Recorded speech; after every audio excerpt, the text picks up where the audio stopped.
Assalamualaikum warahmatullahi wabarakatuh. Salam pencerahan. Pemirsa TVMU Berita dan Analisa kembali hadir menjumpai Anda dengan sejumlah informasi yang cerdas dan mencerahkan. Bersama saya Boy Aditya, inilah Berita dan Analisa selengkapnya untuk Anda.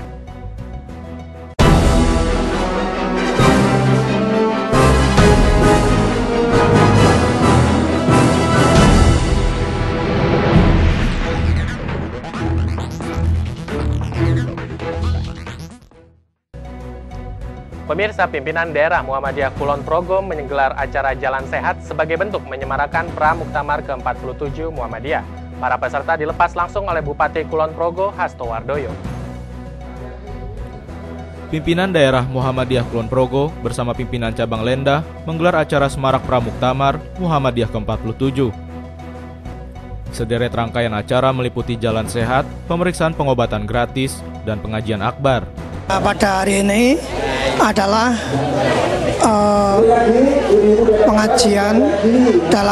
pengajian dan jalan sehat dalam rangka Songsong Muktamar Muhammadiyah di Makassar yang ke-47 dan sekaligus juga Songsong Ramadan pada tahun ini. Pada kesempatan ini, hadir Bupati Kulon Progo, Hasto Wardoyo, dan beberapa anggota Dewan Perwakilan Rakyat Kulon Progo. Hasto Wardoyo berkesempatan melepas ribuan peserta Jalan Sehat pada acara ini. Hasto Wardoyo mengapresiasi acara Semarak Pramuktamar ini sebagai acara yang menyehatkan jasmani dan rohani masyarakat. Pada pagi hari ini, saya atas nama pemerintah daerah dan seluruh jajaran di pemerintah daerah Kabupaten Kulon Progo mengucapkan selamat untuk menyongsong Muktamar Muhammadiyah yang ke-47 yang nanti insya Allah di Makassar dan juga menyongsong Ramadan di tahun ini. Dan saya salut dan juga sangat bangga karena warga masyarakat Lendah ini mengadakan kegiatan yang maknanya sangat besar. Tentu ini membangun ukhuwah kita bersama di masyarakat sekitar Lendah dan juga membangkitkan semangat kita dalam menyambut bulan suci Ramadan di tahun ini. Dan juga saya lihat luar biasa peserta dari masyarakat. Oleh karena itu kami ucapkan terima kasih dan sukses untuk Muktamar Muhammadiyah ke-47 dan juga sukses untuk Ramadan di tahun 2015 ini. Terima kasih. Asrul Sabtono memberitakan dari Yogyakarta. Dalam pilkada langsung dan serentak mendatang dapat berpotensi terjadinya praktik-praktik politik uang dan juga korupsi. Untuk itu, Madrasah Anti Korupsi Pimpinan Pusat Pemuda Muhammadiyah mengadakan diskusi bertema korupsi dan pilkada langsung.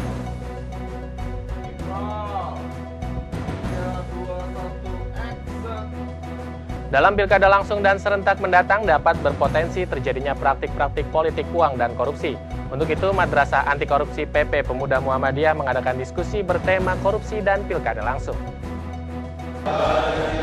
Dalam mengaktualisasikan Madrasah Anti Korupsi, Pimpinan Pusat Pemuda Muhammadiyah menggelar diskusi bertajuk korupsi dan pilkada langsung. Sebab dalam pilkada serentak nanti tentu berpotensi adanya praktik-praktik politik uang dan korupsi. Hadir sebagai narasumber Ketua Umum Pimpinan Pusat Pemuda Muhammadiyah Dahnil Anzar Simanjuntak, Ade Irawan Deputi Koordinator ICW, serta Ihsan Mojo, tokoh Tangerang Selatan. Dahnil menjelaskan, sudah banyaknya praktek korupsi di Tangerang Selatan menjadi catatan penting untuk menghadapi pilkada serentak mendatang.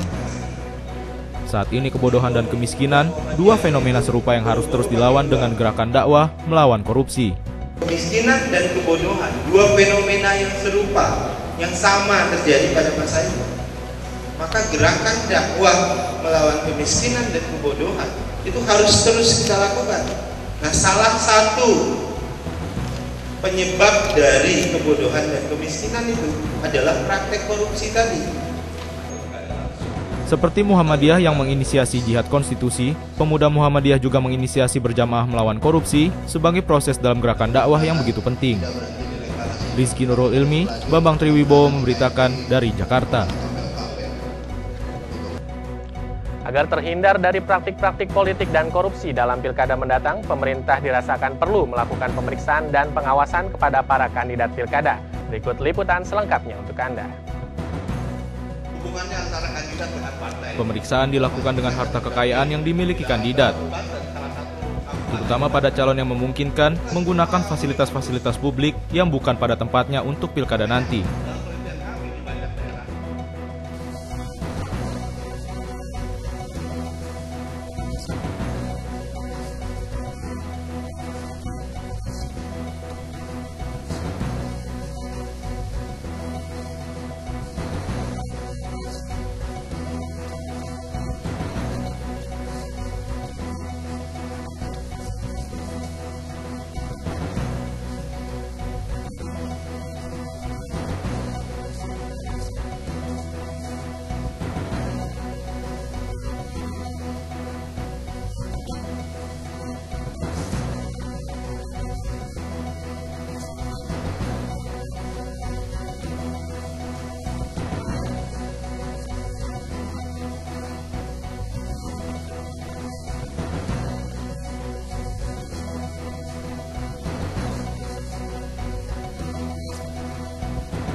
Pembuktian terbalik juga dilakukan dalam konteks bagaimana misalnya pelaporan harta kekayaan yang tidak sesuai di lapangan. Hal itu harus diproses karena berpotensi digunakan untuk kemenangan pilkada.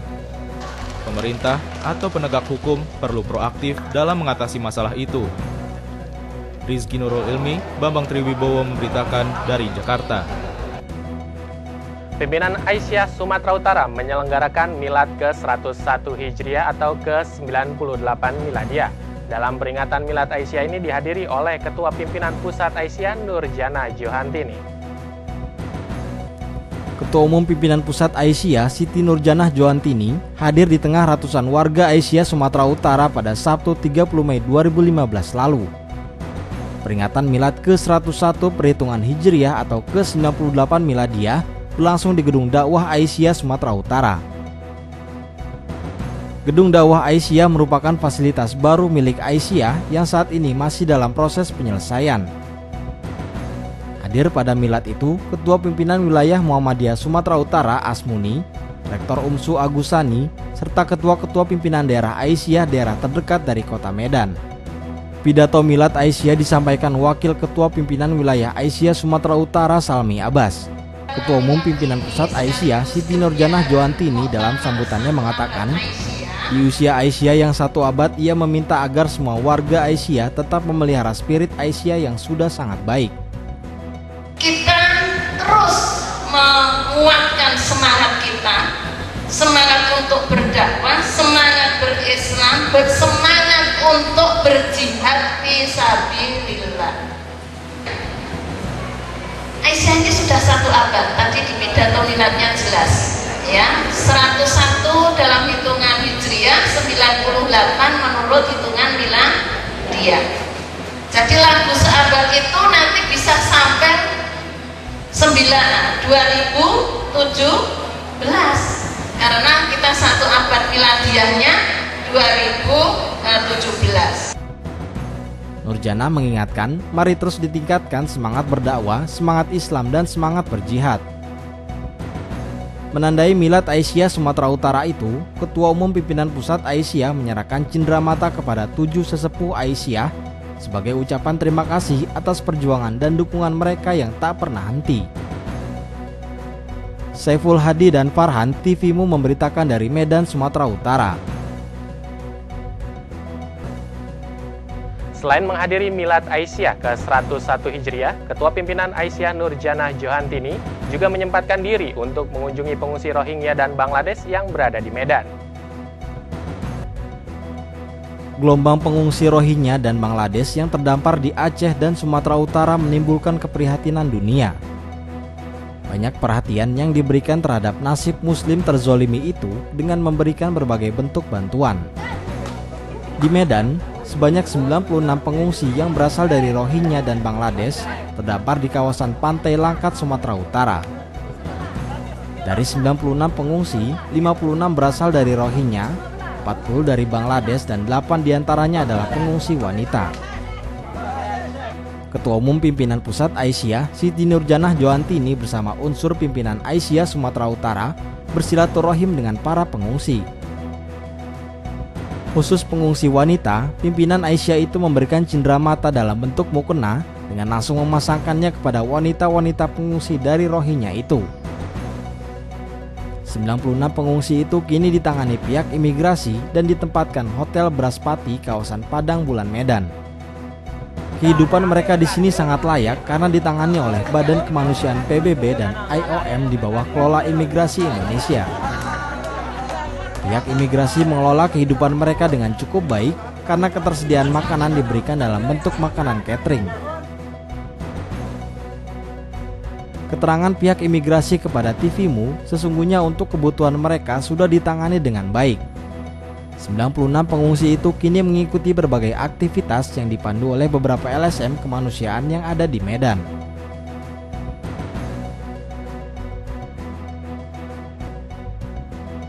Saiful Hadi, TVMU memberitakan dari Medan, Sumatera Utara. Pemirsa, jangan kemana-mana, berita dan analisa akan segera kembali untuk Anda.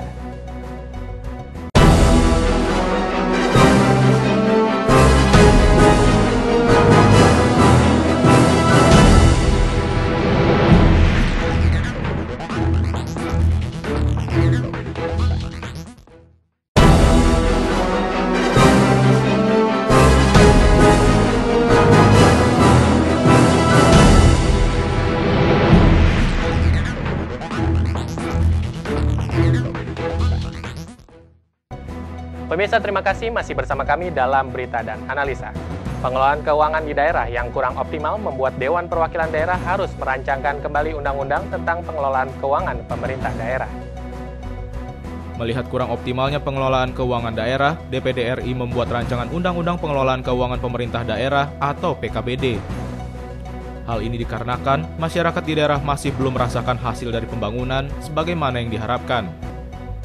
Yang terjadi selama ini, dana perimbangan yang berupa dana alokasi umum dan dana alokasi khusus, juga dana dari pajak dan retribusi, kurang diberikan pemerintah pusat karena daerah hanya menerima 35%.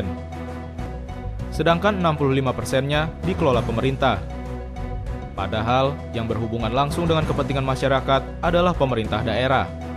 Nah, yang dari pusat itu, dana alokasi umum dan dana alokasi khusus, itu dianggap sangat kurang karena yang sampai ke daerah itu hanya 35%, sedangkan 65% itu dikelola oleh pemerintah pusat. Padahal yang mempunyai masyarakat atau yang langsung berhubungan dengan kepentingan masyarakat itu adalah daerah. Afnan pun berharap dengan adanya rancangan Undang-Undang PKPD tersebut, masyarakat daerah akan merasa lebih adil, yaitu dengan pengembalian sumber daya alam yang biasanya diambil pemerintah dari daerah dengan persentase yang besar. Noviani Nuraini, Arfian Fahri, memberitakan dari Jakarta. Pemirsa, kandidat pengganti Panglima TNI Jenderal Muldoko dirasakan harus profesional. Komisi 1 DPR RI berharap siapapun penggantinya dapat meneruskan reformasi dalam tubuh TNI yang merupakan garda terdepan dalam menjaga keutuhan NKRI. Masa jabatan Panglima TNI Jenderal Muldoko segera berakhir. Presiden Joko Widodo sudah harus memasukkan nama kandidat Panglima TNI yang baru pada Juni 2015. Kandidat Panglima TNI tentu harus menyadari fungsionalnya karena nantinya bisa memberikan solusi kesejahteraan prajurit serta alat kelengkapan alutsista. Anggota Komisi 1 DPR RI Dev Akbar Syafikarno berharap siapapun yang menggantikan Jenderal Muldoko sepatutnya bisa meneruskan reformasi dalam tubuh TNI sebagai garda terdepan dalam menjaga ketahanan Indonesia. Cuman siapapun itu yang diajukan oleh Presiden, yang kami berharapkan itu bisa terus meneruskan reformasi dalam tubuh TNI, dapat terus bisa menjaga TNI sebagai barisan garda terdepan akan penjaga pertahanan Indonesia, akan tetapi tetap fungsinya kembali yaitu sebagai prajurit profesional. Jika dilihat proses pemilihan Panglima TNI secara bergilir atau antar angkatan, maka kini kandidat terkuat berasal dari TNI Angkatan Udara. Namun bisa saja Presiden Joko Widodo mengubah cara memilih Panglima TNI.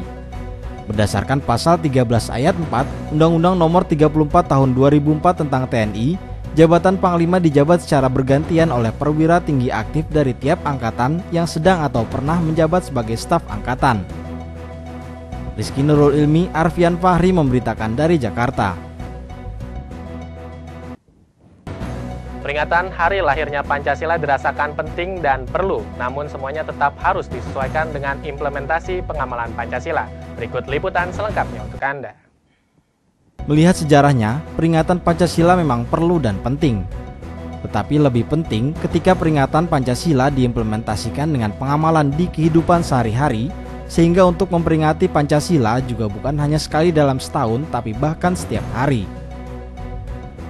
Jika implementasinya tidak diamalkan setiap hari dan tidak didoktrinasi kepada generasi muda, akan hanya sebatas seremonial saja sehingga tidak ada rasa kecintaan kepada tanah air dan bangsa.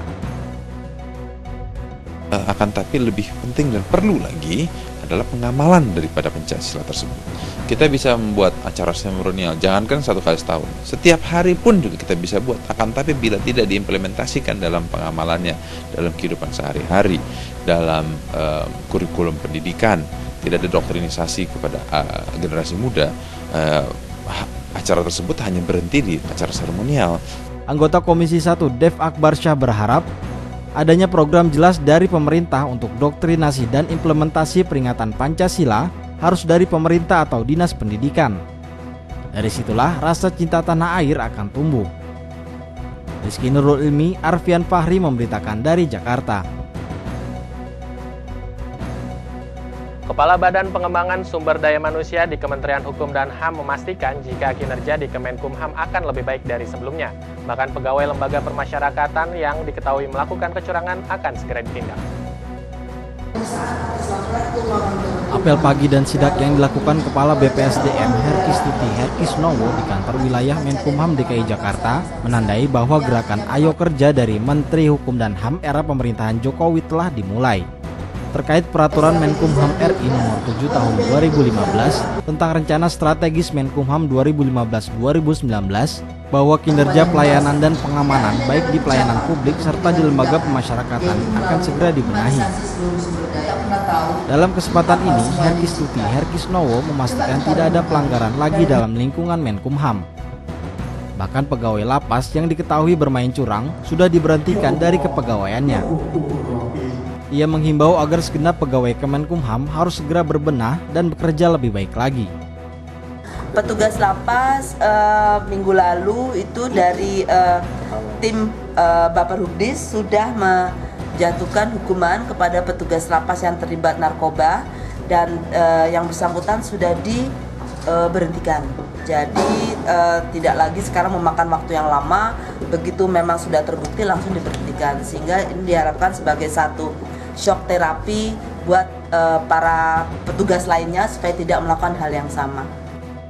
Usai apel pagi, Herkis Tuti yang membidangi sumber daya manusia di Kemenkumham menyempatkan diri untuk menyidak ruang kerja di Kanwil Menkumham DKI Jakarta.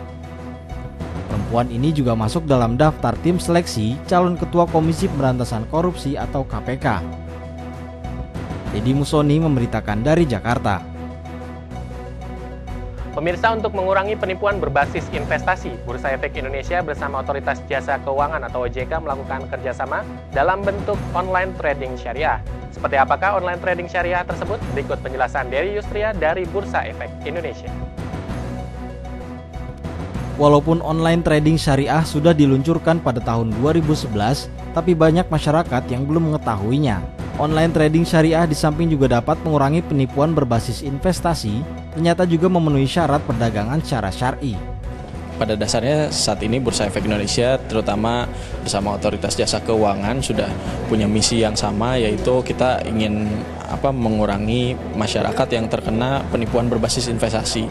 Gitu. Akhirnya kan di sini pasar modal bertindak sebagai pasar tempat masyarakat untuk menanamkan uangnya, gitu, terutama melalui surat berharga yang bisa dibeli di pasar modal. Alhamdulillah sekarang investasi syariah di pasar modal lebih mudah karena ada online trading syariah.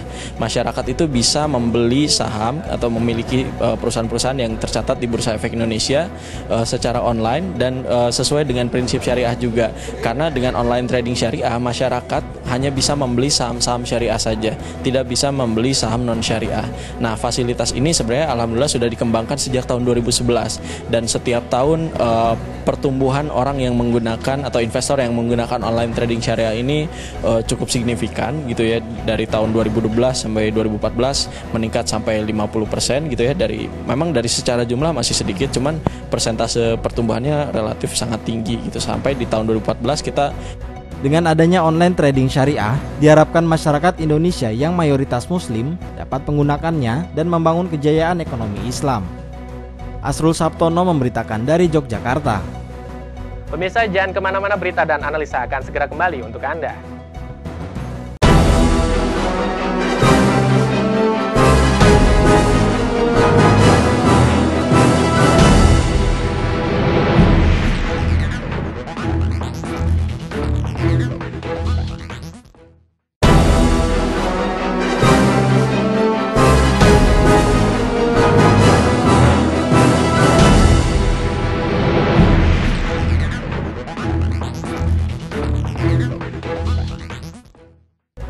Pemirsa, terima kasih masih bersama kami dalam Berita dan Analisa.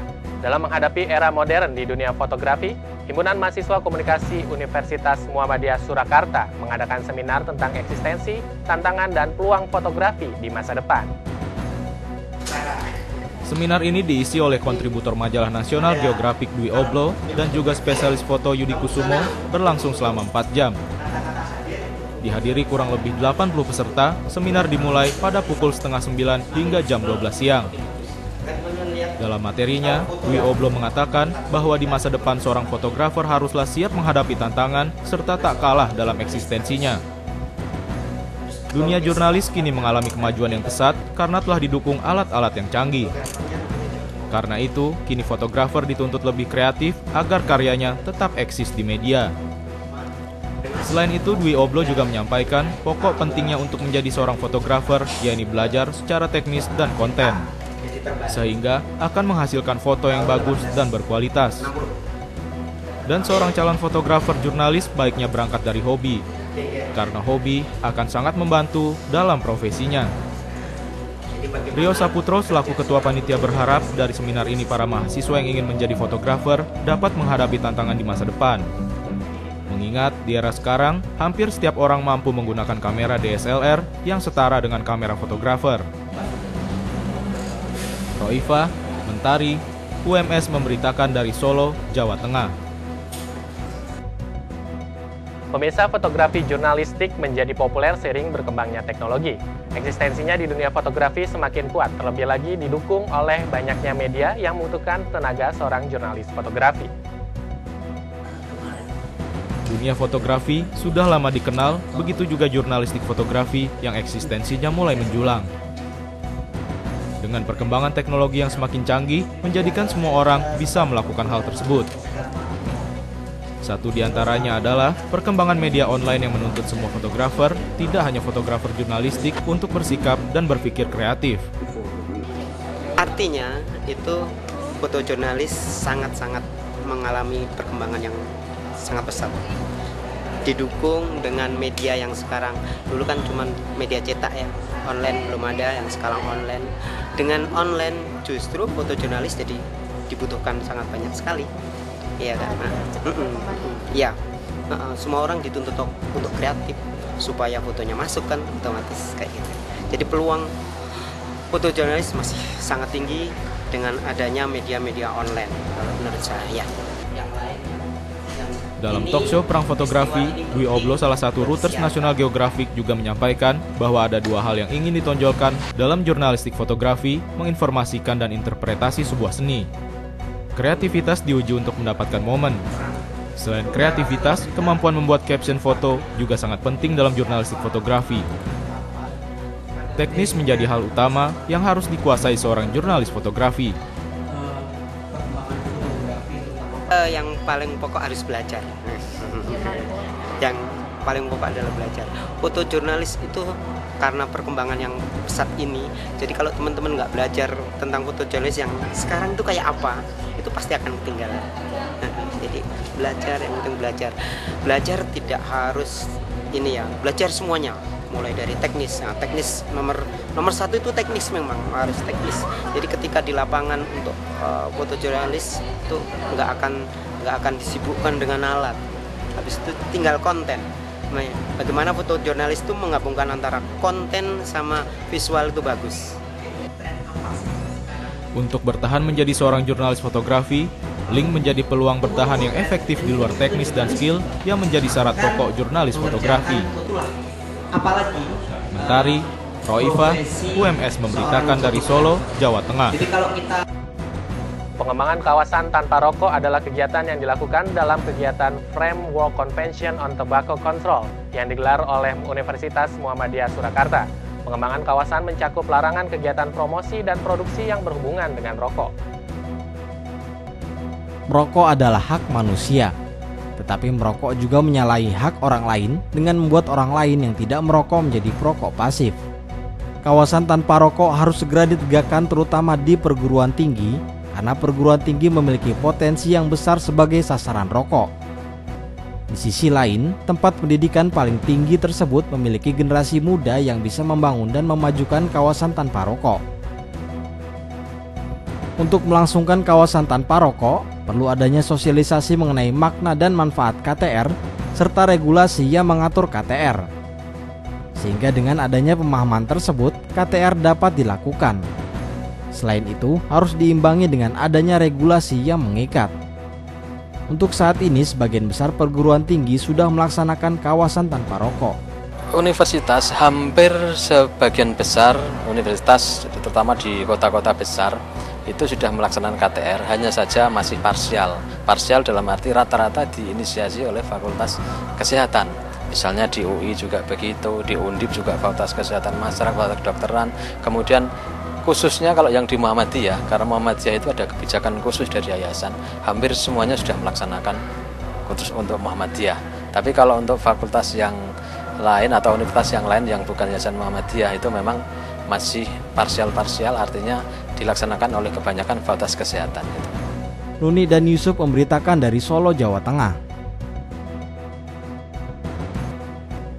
Pemirsa, demikian sejumlah informasi yang telah kami hadirkan dalam Berita dan Analisa. Saya Boy Aditya dan tim redaksi yang bertugas pamit undur diri dari hadapan Anda. Salam pencerahan, wassalamualaikum warahmatullahi wabarakatuh.